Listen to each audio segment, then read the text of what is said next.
I think that to one, acknowledge what you've named about history.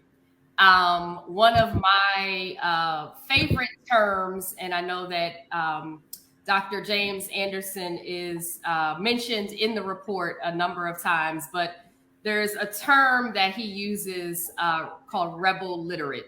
And it's a term that I just absolutely love. And the definition of that term is he uses it to describe Black people, and in particular, Black parents and enslaved parents who, as he defines, would go to extreme lengths to ensure that their children could read. Yeah.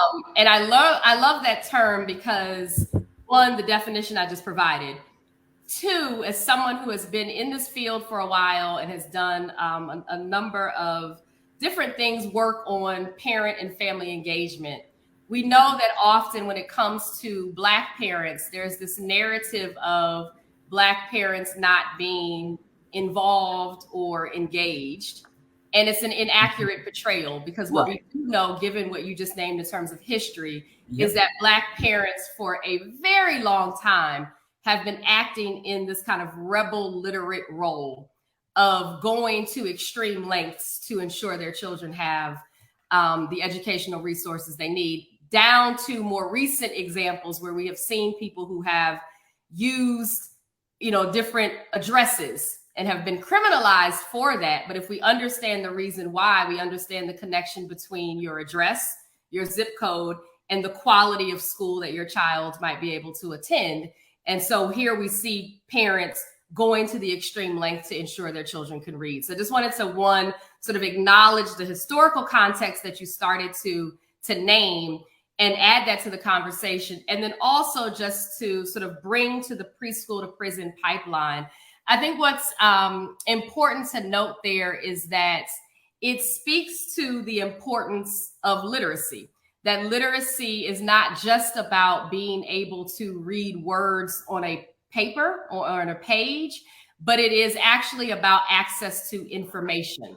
And it's about a human being's ability to not only read the story, but what I think is so important in particular for Black people is to also be able to create and craft the story. And so what we see happening with the preschool to prison pipeline is that if you are sort of intentionally cutting off that access to information, which we know information is power, then what you can do is you can begin to sort of put this fence around people that puts them on a different path. It's another form of tracking, right? Which is what we know. The educational system that we have in the United States has always been about tracking people.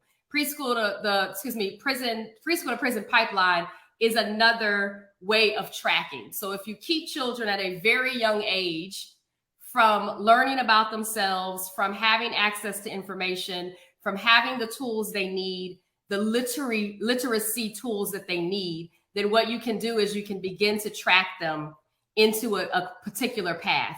And we know that that path, when it comes to preschool to prison pipeline, is a path that starts very young. It starts as young as 3 and 4-year-olds, who the focus becomes on their behavior, and their behavior becomes adultified, and that adultified behavior becomes behavior where they are suspended, not just sent to the office and supported in terms of changing behavior, but they are literally suspended or they are expelled, and they are put on this path that takes them from preschool, takes them from school to a path that is about prison, is a path that's about punishment and locking children up for the long term.